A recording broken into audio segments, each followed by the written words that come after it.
hapon po sa inyong lahat. Ito na naman po tayo sa isang episode ng Usapang Misyon! Magandang hapon po sa ating lahat mga ka-I-Teams. Tayo po ay pinagpala na tayo po ay binisita ng JAR, si Juliet, si Ana, and Rhoda. Pero, bago po natin sila marinig mamaya kung bakit naging JAR, so ini-invite ko po ang lahat ng viewers to share, tag their friends and comments para po makapanood sila ng ating online fellowship. Yan. So, Miss Juliet? Okay, magandang hapon po sa inyong lahat. Ako po si Juliet and babati muna ako sa aking Group 5 from Singapore and Malaysia, Group 5 din ng Taiwan, at Group 6 ng Vietnam. Wow, Daming group. Ikaw muna, bumati ka muna before anything else. Yes, ako rin. Magandang hapon po mga ka-I-Team sa buong mundo. At syempre, masaya kami, nandito kami ngayon sa Usapang Misyon. And also, I want shout out lahat ng group ko sa Access 2. Alam niyo na yun kung sino kayo. So, lahat kayo ay kasama namin dito. Magandang hapon po.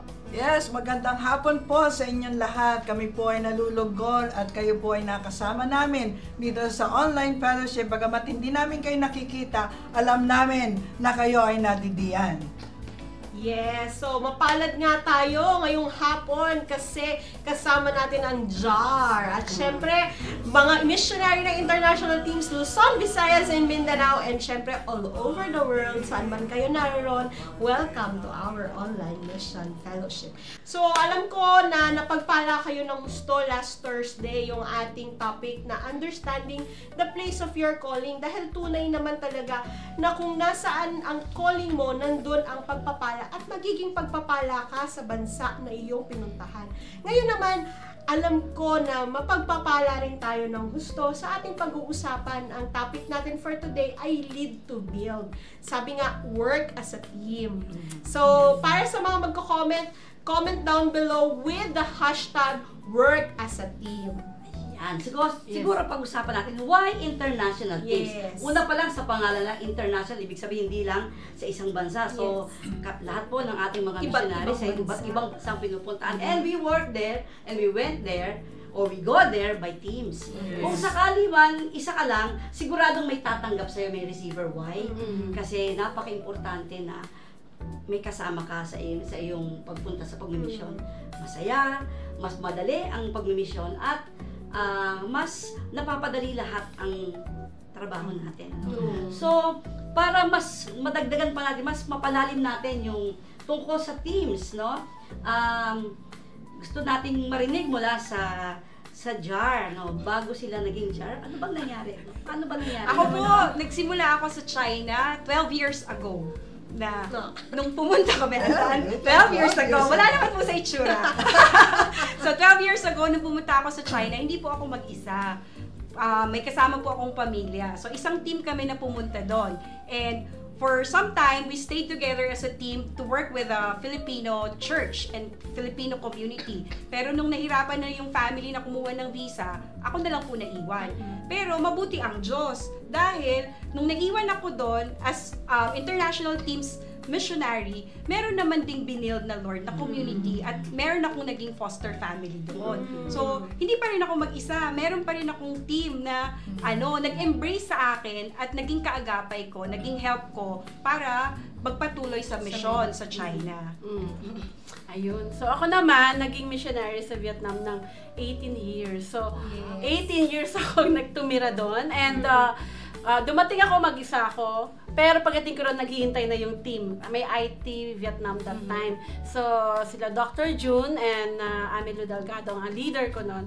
So, naging very helpful siya sa akin. Kasi pagdating ko doon, naramdaman ko yung family, na may pamilya agad ako. Kaya sabi ko noon, natatakot ako sa umpisa. Pero dahil meron team na gumabay, nag-tour sa akin, nagbigay ng mga tips kung paano mas makilala ko yung bagong bansa na pinuntahan ko. Naging malaking pagpapala sa akin yun. So sabi ko nga, nung dumating ako doon, nagtataka ako kung sino yung mga tao na magiging, kasi never pa ako napahiwalay sa family ko. And because of international team na na-build in na doon ng mga panahon na yon, naging madali yung pag-adjustment period ko sa field. And doon ako nag-serve ng 18 years sa ministering to young people at sa Filipino church doon ng Emmanuel Fellowship. Yun. Oo, totoo yan, Ate Ana. Napakasarap na mag-work ng may kasama ka.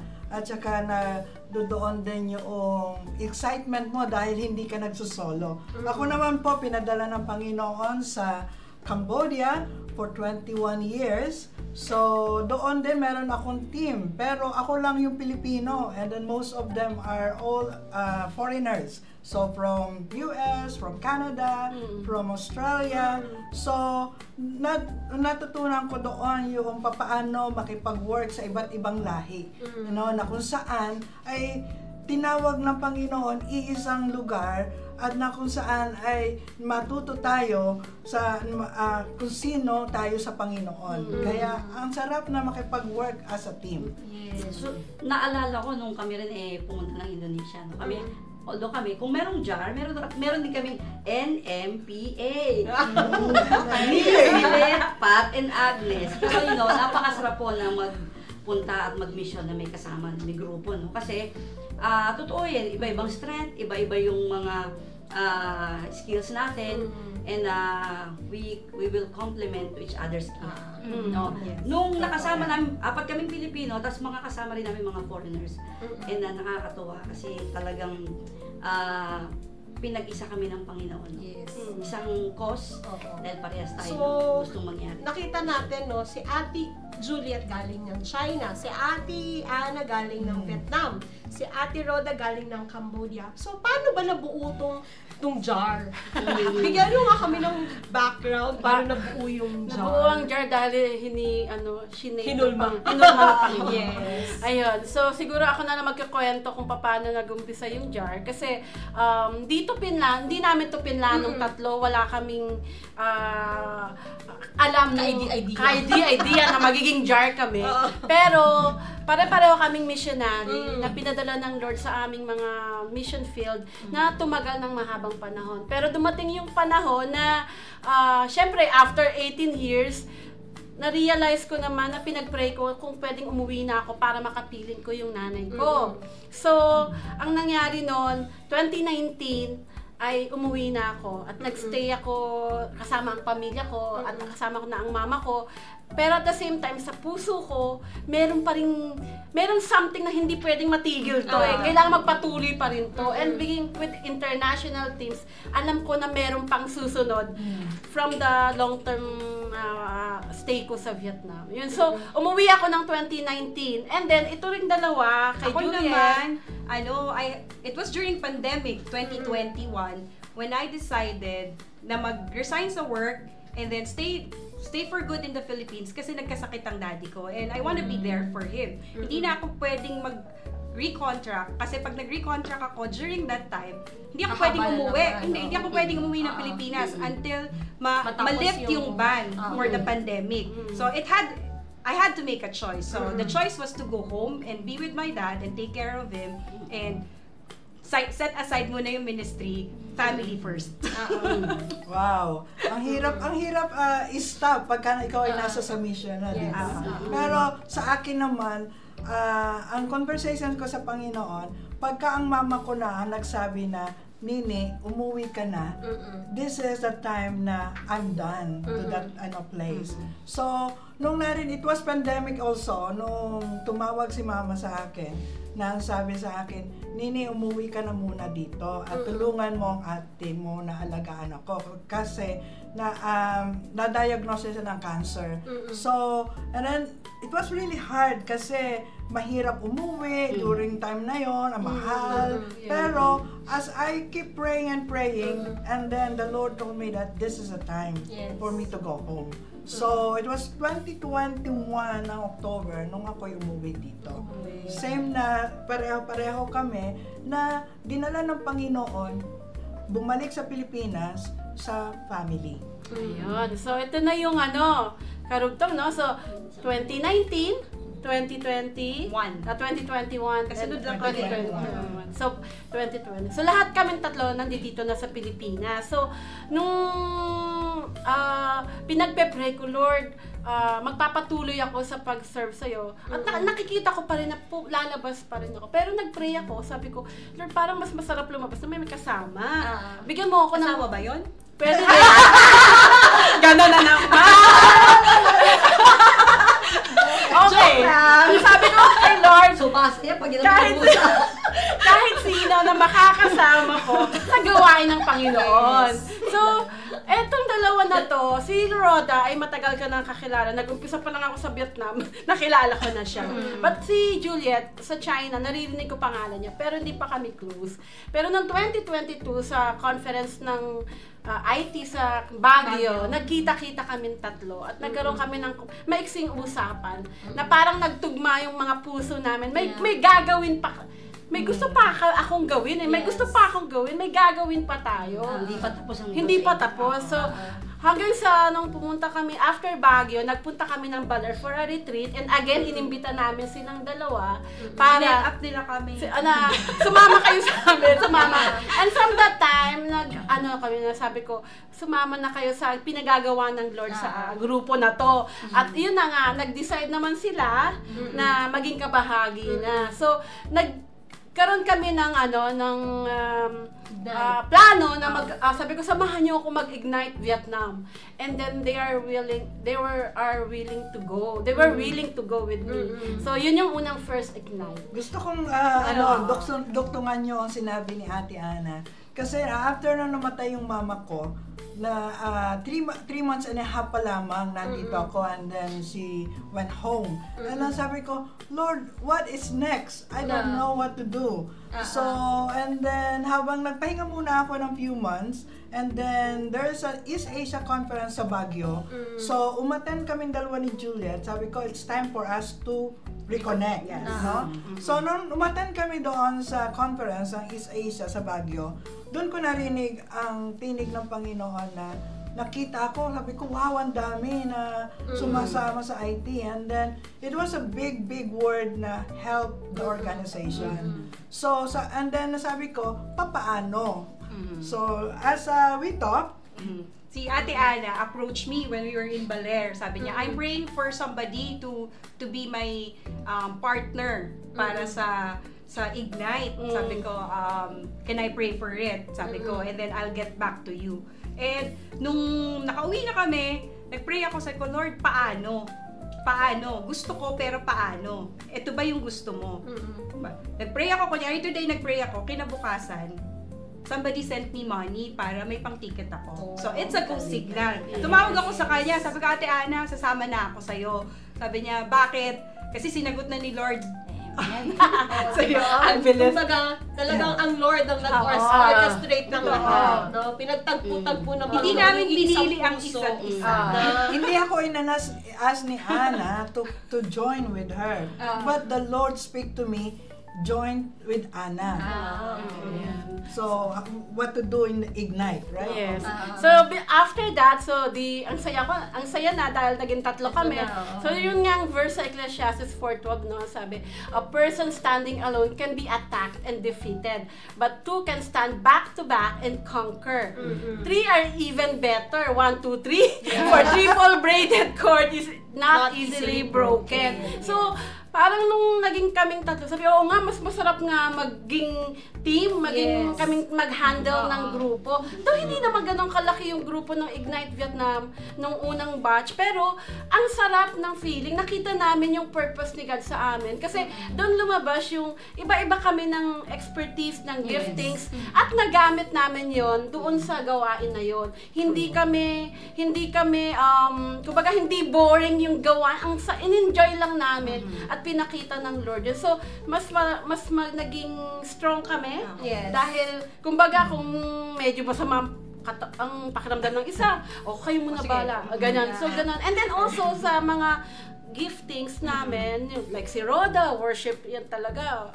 Ito naman, ang galing talaga nito sa finance. So, wala na kaming problema sa mga booking, ng mga hotel, lahat na kailangan i-book niya. Ako talagang gifting administration, so planning and organizing. So, pag pinagsama mo kami, ang ganda ng swak. So, So, nagko-complement. Nag-complement siya. And also, anything else you want to share Ay, about that? sabi, di ba, yung 3-braided cord is not easily broken. Yeah. Kasi pag dalawa, pag nag-awa yan, split na yan. Pero pag tatlo, merong referee. May taga-balanse. May taga-balanse, May balanse, merong magiging arbiter sa gitna. Ops, sandali, tahimik ka lang. Sige, magsalita ka. So, mas madaling patch ng differences or ng conflicts kasi tatlo yung nag-uusap. Whereas kung dalawa lang yan, walang mag-give in. So pag tatlo, merong ibang boses. Ito rin yung nakikita ko kasi tayo tinuturuan din ng Panginoon sa isa't isa. May mga kahinaan sa bawat isa na kung saan ay nakikita, nagiging open kasi. So, alam mo kung paano nila ako i-approach or siya i-approach. So, ang ganda kasi doon mo rin makikita kung gaano tayo kamahal ng Panginoon. Ayan. Natututo tayo yes. sa isa. And then, wala pa kaming pangalan nun during the Ignite. So, at saka nung isa pang access to sa Malaysia. Pero nung pumunta kami ng Taiwan, dito lumabas yung jar kasi gumawa ako ng reel para sa mga lakad namin, mga pinuntahan namin sa Taiwan. So, nung nag-iisip, anong ilalagay kong title dito? So, naisip ko lang yung pangalan namin, Juliet, Anna, and Rhoda in Taiwan. Sabi ko, J-A-R, jar pala kami. So, ang ganda ng diba? And then when we link it to the Word of God, yung jar is made of clay na hinulma ng Panginoon ayon sa kanyang kalooban at ayon sa kanyang gustong gawin, hubog niya. At ang jar ay kagamit-gamit. So, ganun yung, Lord, no? Kasi galing kami sa mission field. Tapos, na-shape kami ng Lord, tinuruan niya kami. May mga bagay na tinuro sa amin ng Panginoon na pwede naming i-pass on sa next generation missionary. Which is, yun ang naging goal ngayon namin, tatlo, as JAR, na kung ano man meron kami, hindi dahil magaling kami, hindi dahil sa matalino kami, or we are experts on this. No, not that. Kasi apart from God, we are nothing. Lahat ng ito dahil sa Panginoon. And kung ano man yung meron kami, we just want to share it to this. Na para sabihin lang sa kanila na, yes, totoo, sumunod kayo sa Panginoon, ang Lord ang bahala at hindi siya magkukun. Dahil ang God, faithful siya. Nakakatuwang makita kayong bumalik ulit. Kasi matatagal nang nasa labas. No, hindi namin kayo nakita ng matagal na panahon, pero when you came back, talagang naging powerful at nag-tandem pa kayong tatlo. Talagang Parang voltis pa. Oo, pero nakakatawa kasi sila yung nag-encourage sa akin sumama sa Access 2. Kasi nakita ko, sabi ko, ako na lang yung matanda rito, hindi kasali na. Kailangan, sabi na, sige na, mag-pray ka, sige, mag-pray ako. Tapos, mabuti na lang talagang I said yes to the Lord. And I'm so happy to be part ng Access 2 at sa kanilang leadership na sinamahan ko din. Nakakatawa. At Tining, as you said, hinubog ng panahon. Ito yung, sabi ko, matatagal na rin kami sa bansa na pinagdalhan sa amin ng Panginoon. Na kung saan talaga yung paghuhubog na yon ay akala natin ay tayo ang magmi-mission sa lugar na yon. Kung pala, tayo ang inuhubog ng Panginoon. At nung time na nahubog na tayo ng Panginoon, then ibinilik tayo sa sarili nating bansa. Yes. Na kung saan, ay ito ang tuturo natin sa ating kapwa Pilipino. Sinasabi pa natin na it's not about us, yes. it's about God. Siguro adding to that, yung meron tayong sariling hubog nung nandun ako sa China, ikaw na sa Vietnam, ikaw na sa Cambodia. Yes. Pero nung binalik tayo ng Lord dito, Hinubog ulit tayo, pero not as an individual, but as a team. Yes. So ibang paghuhubog. Nung pinakininig ko lang, sabi ko, the shaping of the Lord never stops. Yes. Kasi iba-ibang season, iba-iba yung mold na gusto ng Panginoon sa'yo. So yung reshaping, it happens every now and then, every season, kasi may mga seasons din naman tayo eh. Yes. For this season, kaming tatlo, we're working together. So hinuhubog kami to work together, and we don't know for the next season what's in store for us. Ang pinangahawakan lang namin is ngayon, ito yung binigay ng Lord. And Hahakbang we're kami, pero sa susunod, iba Lord ulit. ang bahala. Iba naman, si Lord ang bahala. Si Lord ang doon. bahala. True. Different climate. Okay. So, ano ba yung pag-usapan muna natin yung Bless the World program ng International Teams Philippines. Ginagawa natin tong Bless the World program para i-open yung opportunity para makita ng mga missionaries kung ano ba yung pwede nilang i-expect doon sa bansa. No? So, we have Bless Vietnam, Bless Cambodia, Bless Thailand, Bless Korea, Bless Australia, 'di ba? Bless US, Bless Canada. Pero syempre, hindi naman natin basta lang ipamimigay yung mga bansa-bansa na yun, lalo na yung mga class 1 na country, no? Like Japan, Korea, US. Yung may mga visa. Syempre, kailangan you have to prove your heart na talagang you are ready for the mission. You are Alignment. And you are called to mission. No? So, kaya importante that you join first yung mga Asian mission trips natin. Just to prove that you are ready. Your heart is ready for the mission. No? Kaya nga, andyan ang Bless Vietnam, Bless Cambodia, Bless Thailand. Yan yung mga, kumbaga stepping First stone step. na, first Yes. step natin. Kaya katulad ni Ate Ana, before ka naman makakuha ng US visa, 'di ba? Yes. US visa, matagal ka naglingkod sa Yes, Vietnam, oo. 'di ba? No, so Tsaka nung nagpunta ako ng Vietnam, wala akong inisip na ibang visa oo. for other country. True. Talaga. Yan, si Ate Ning, bago nagka-Australian visa yan, matagal muna siya sa 10 Indonesia. years. 10 years. So, kumbaga, hindi tayo namimigay ng mga visa or hindi tayo nagpapapunta sa US sa mga ganong bansa just to welcome them. Yes. Parang we are really looking for the heart, Yes. no, sa pagme-mission. So, mapoprove muna yung ating faithfulness and yung calling natin kahit sa mga bansang hindi pa masyadong mayayaman. Ano? Oo. At saka syempre para din makita nila kung doon ba talaga sila tinatawag ng Panginoon. Yeah. Importante yun. Para Yes. maging ready rin talaga yung Yes. puso natin. At Oo. alam mo, kasi as a Pilipino, ang hirap maiwalay sa pamilya. Di ba? So kasi ang Pilipino, very intact yan. And then, kung nandun ka Family-oriented, sa malayo. lugar, talagang dun mo mararanasan na ang Panginoon lang iyong tanging hawak at ang kanyang pangako. Totoo yun. Kasi usually, pag nag-access to pagkatapos, they don't know where to go. Yes. Diba? So, as they pray and as they listen, yun muna yung unang step. Yes. Taste and see what's in this country and listen sa Panginoon. Yes. Kung ito ba yung lugar na ibibigay ng Panginoon sa kanila. Yes. Then Ngayon, they- kung hindi naman, Yeah. join ka ulit ng Bless Malaysia naman, di ba? Okay. So that's why we are now in the process of preparing the Bless Vietnam Cambodia trip Yeah. na mangyayari Malapit sa na. June, malapit na, June 25 hanggang Yes. July 15. So, maraming salamat sa lahat ng nag-register. Alam niyo kung sino kayo dyan nanonood. At maraming sa 15. So, excited na po kami na makasama kayo. At kung meron pang gustong humabot, pwede pa naman. Kausapin niyo lang kami. Ayan. Siguro I want to add to that, Ah. yung team na nabuo, yung mga nag-register, hindi po kami ang pumili. Ah, Ang Lord ang yes. pumili sa Yes. kanila.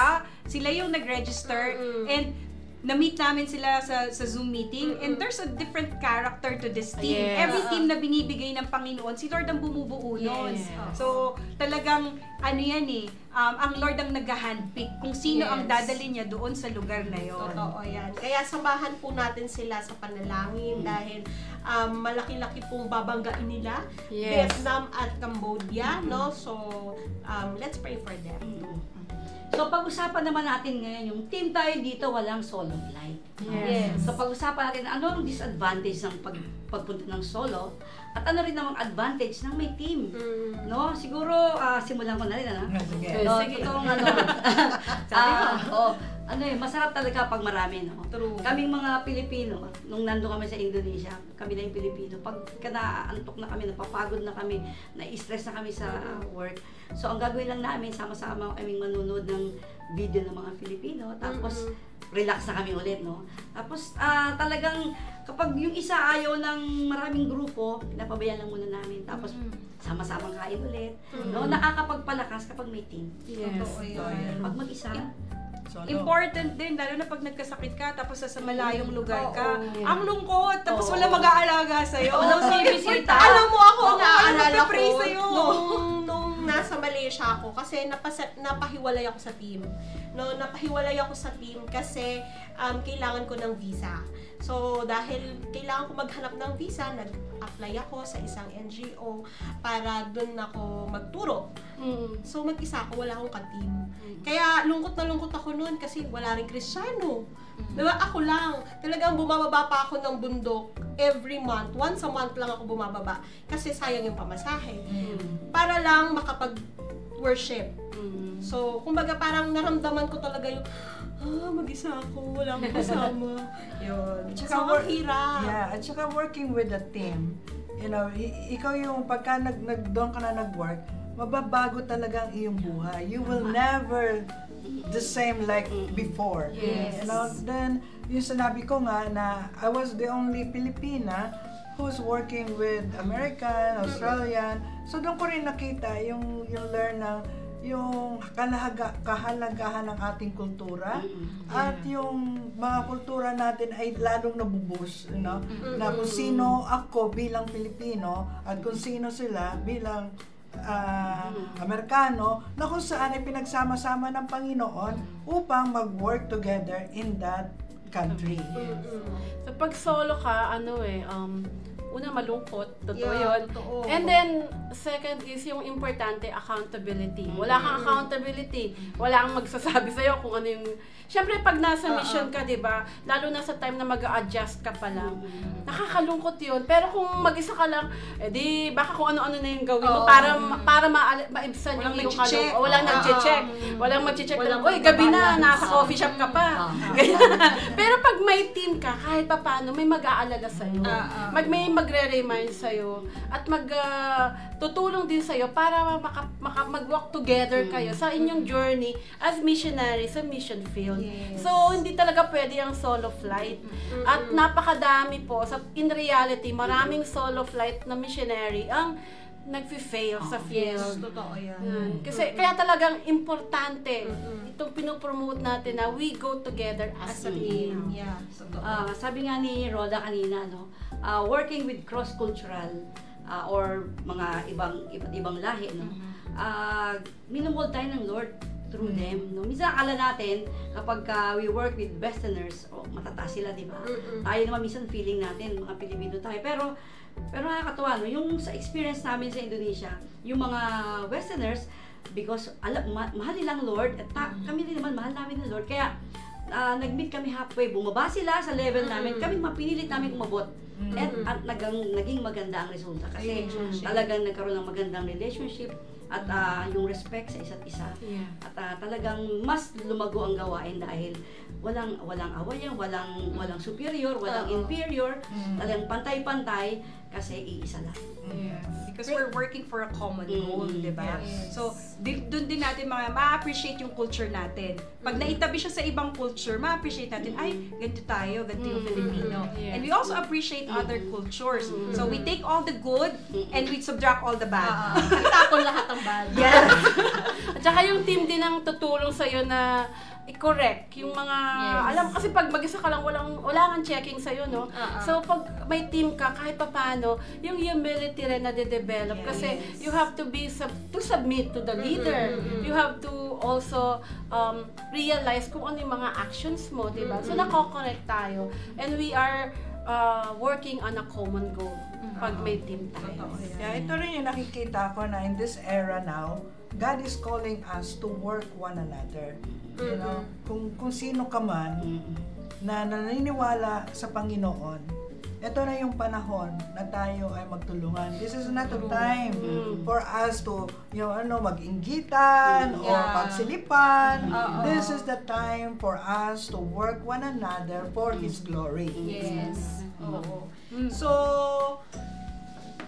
kaya sama-sama all, di ba? Kaya, pag-usapan naman natin, speaking of unity, no? Pag-usapan natin yung unity sa body of Christ. Siyempre, sabi nga, isa sa kaibahan natin sa ibang organization, we are non-denominational.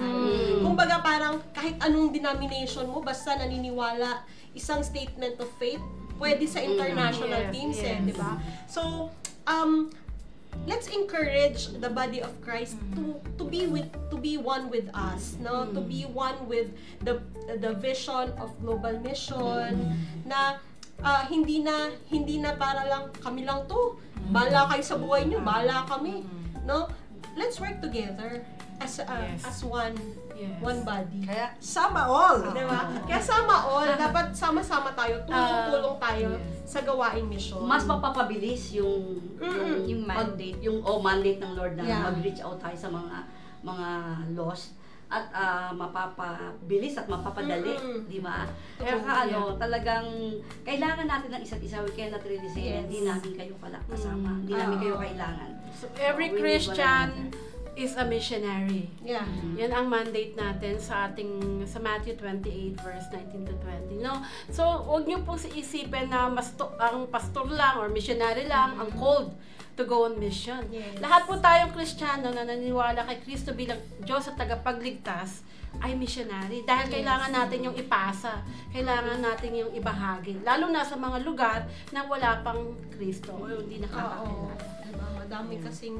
Kaya sama all sa misyon. Yes. So, Join hindi na na tayo tayo. divided, di ba? Join na Sabi tayo. nga, wala nang division, wala nang denomination. Kasi it's not about the denomination, but it's about the relationship that we have with each other. And we're Amen. working towards a common goal. Yes. Yes. And Sabi that nga is to share the love of Christ to the Amen. lost. Sabi nga, united we stand, divided we fall. We won't fall. Wow. We have Christ. Divided.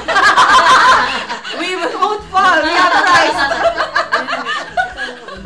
Totoo. Kaya napakasarap isipin kung papaano ang jar ay hinubog ng Panginoon. Yes.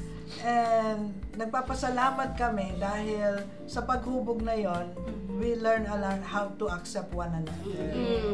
We learn a lot where God is moving in our family, in our individual life.